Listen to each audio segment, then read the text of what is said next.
3 دن فجر کی نماز کے بعد یہ آیت پڑھ لو، خدا کی قسم لوگ گھر میں آ کر اس عمل کے بارے میں پوچھیں گے۔ 3 دن میں کروڑپتی بننے کا آسان سا عمل۔ بسم اللہ الرحمن الرحیم۔ محترم ناظرین، 3 دن فجر کی نماز کے بعد یہ آیت پڑھو، خدا کی قسم لوگ گھر میں آ کر اس عمل کے بارے میں پوچھیں گے۔ 3 دن میں کروڑپتی بننے کا آسان سا عمل۔ صبح فجر کی نماز کے بعد صرف 3 دن یہ آیت اس طرح پڑھ لو جیسے میں آپ کو بتاؤں گا، تو خدا کی قسم لوگ آپ کے گھر میں آ کر اس عمل کے بارے میں آپ سے پوچھیں گے۔ یہ 3 دن میں کروڑپتی بننے کا ایک نہایت ہی آسان عمل ہے۔ آج ہم آپ کی خدمت میں ایک ایسا خوبصورت عمل لے کر حاضر ہوئے ہیں جس کی رحمتیں، برکتیں، فضیلتیں آپ خود اپنی آنکھوں سے دیکھیں گے۔ آج کے اس خاص وظیفے کی سب سے خوبصورت بات یہ ہے کہ اس وظیفے میں آپ نے 100 مرتبہ درود ابراہیمی یعنی نماز والا درود پاک پڑھنا ہے۔ جب ہم چند کلمات کے ساتھ ایک تسبیح درود ابراہیمی پڑھیں گے تو یقین جانیے کہ درود پاک ایک ایسی دعا ہے جو ہماری حاجتوں کو، ہماری دعاؤں کو مہر لگاتی ہے، اور ہماری دعائیں، ہماری حاجات فوراً اللہ تبارک و تعالی کے بارگاہ میں قبول و منظور ہو جاتی ہے۔ محترم ناظرین، یہاں پر ایک اہم بات میں آپ کے ساتھ شیئر کرنا چاہتا ہوں کہ اللہ تبارک و تعالی نے آپ کو جس بھی حال میں رکھا ہے، سب سے پہلے آپ پرسکون رہا کرے، اس پاک ذات کا شکر ادا کرے۔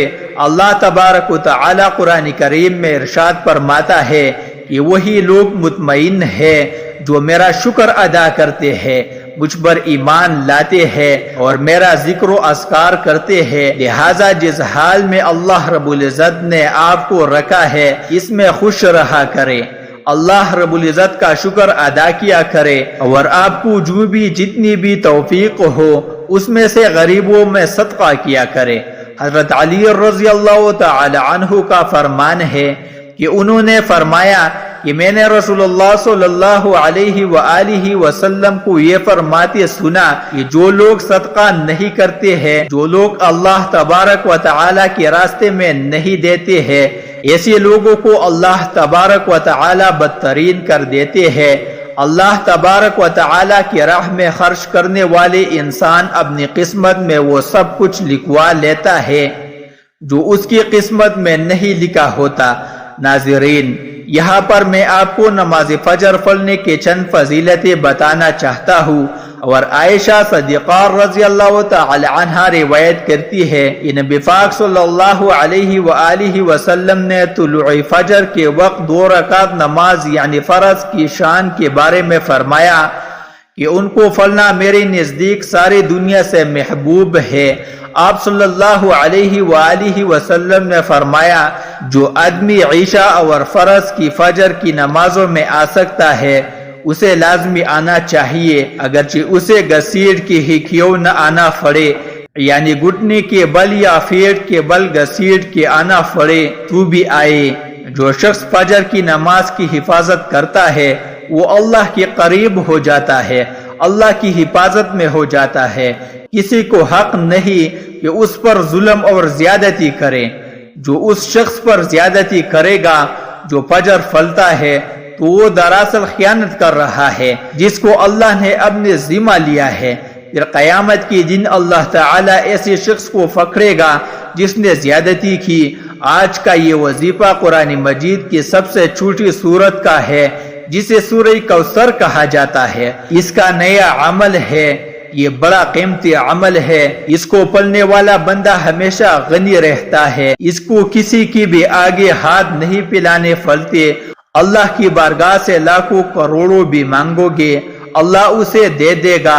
اس رب کے خزانوں میں کوئی کمی نہیں ہے، ہر چیز پر اس کی قدرت، ہر چیز پر اس کا قبضہ ہے، وہ جس کو چاہیے عطا فرماتا ہے۔ اس وظیفے کے فضیلت کے بارے میں ایک واقعہ آپ کے ساتھ شیئر کرتا ہوں تاکہ آپ کو یہ اندازہ ہو سکے کہ اس وظیفے سے غم اور دکھ کیسے دور ہوتی ہے۔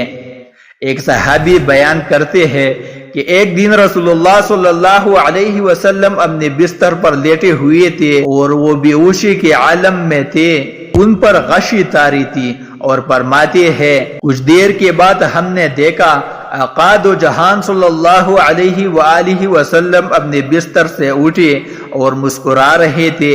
صحابہ بیان کرتے ہیں کہ ہم نے آقائے دو جہان صلی اللہ علیہ وسلم کی بارگاہ میں عرض کی، یا رسول اللہ صلی اللہ علیہ وسلم، مسکرانے کی کیا وجہ ہے؟ اس میں کیا حکمت ہے؟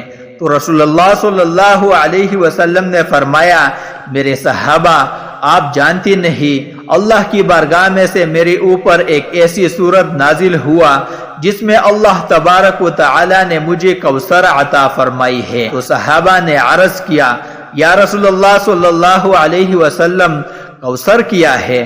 تو اللہ تعالیٰ کے پیارے نبی صلی اللہ علیہ وسلم نے فرمایا، میرے صحابہ، وہ کوثر ایک ایسا جنت کے اندر سمندر ہے، ایک ایسا دریا ہے، ایک ایسی نہر ہے کہ جب قیامت کے دن میرا امتی پل صراط محشر کے میدان میں کھڑے ہوں گے، میں اپنی امتیوں کو اس میں سے ایک ایک جام بھر کر پلاؤں گا، جو 50 سال کا ایک دن ہے۔ اس پوری دن کے اندر کبھی بھی میرے امت کو دوبارہ پیاس نہیں لگے گی۔ تو یہ صورت ایسی ہے، یہاں تک کہ صوفیاء فرماتے ہیں کہ جو شخص اس صورت کو روزانہ پڑھتا ہے، اللہ تبارک و تعالی اسے کسی بھی چیز کی کمی نہیں دیتے، وہ جو مانگتا ہے اس کو مل جاتا ہے۔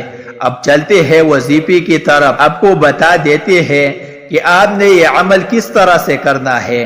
آپ نے سورہ کوثر کا عمل کم از کم 3 دن کرنا ہے، زیادہ دن بھی کر سکتے ہیں۔ جب تک آپ کا مسئلہ حل نہیں ہوتا، آپ اتنی دن تک یہ عمل لازمی کریں۔ اس عمل کو آپ نے صبح فجر کی نماز کے بعد کرنا ہے۔ سورج نکلنے سے پہلے اس عمل کو آپ نے کر لینا ہے۔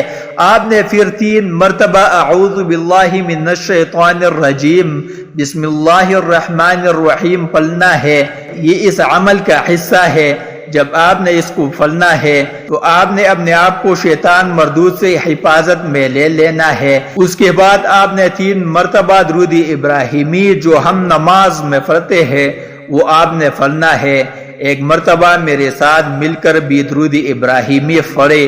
اللہم صلی علی محمد وعلی آل محمد کما صلیت علی ابراہیم وعلی آل ابراہیم انک حمید مجید۔ اللہم بارک علی محمد وعلی آل محمد کما بارکت علی ابراہیم وعلی آل ابراہیم انک حمید مجید۔ درود ابراہیمی پڑھنے کے بعد آپ نے 41 مرتبہ سورہ کوثر بسم اللہ الرحمن الرحیم کے ساتھ پڑھنی ہے، اور یہ سورت ہر غم ہر پریشانی سے نجات دلاتی ہے۔ یہ وہ سورت ہے جو حضرت محمد صلی اللہ علیہ وآلہ وسلم کے شان میں نازل ہوئی۔ مکہ کے رہائشی جن کے سربراہی عاص بن وائل تھا، جو حضور صلی اللہ علیہ وآلہ وسلم کا مذاق بنا دیتے تھے اور انہیں ابتر کہتے تھے، نعوذ باللہ، کیونکہ آپ صلی اللہ علیہ وسلم کے بیٹے نہیں تھے جن سے آپ کی نسل پروان چڑھے، اور عرب لوگوں کے لیے بیٹے ہونا ایک نہایت قابل فخر بات ہوا کرتی تھی۔ آپ صلی اللہ علیہ وسلم کے 2 بیٹے قاسم اور طاہر کی بی بی خدیجہ الکبریٰ رضی اللہ تعالی عنہا سے تھے۔ آپ صلی اللہ علیہ وسلم کے دور میں شہید ہو چکے تھے اور اب کوئی بیٹا نہیں تھا، جس کی وجہ سے آپ کو عرب والے ابتر کہنے لگے۔ اس سورت کا شان نزول آپ صلی اللہ علیہ وسلم کے دشمنوں کے لیے جو آپ کا تھا، اسلام اور قرآن ہمیشہ کے لیے ہے اور اللہ کی بات سچی ہے۔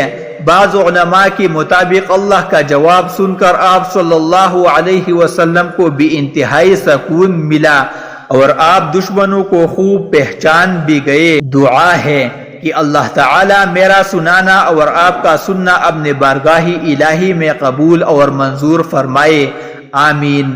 ناظرین، آپ سے گزارش ہے کہ اللہ تبارک و تعالی کے 99 ناموں میں سے ایک نام کمنٹ باکس میں ضرور ٹائپ کرے۔ جزاک اللہ۔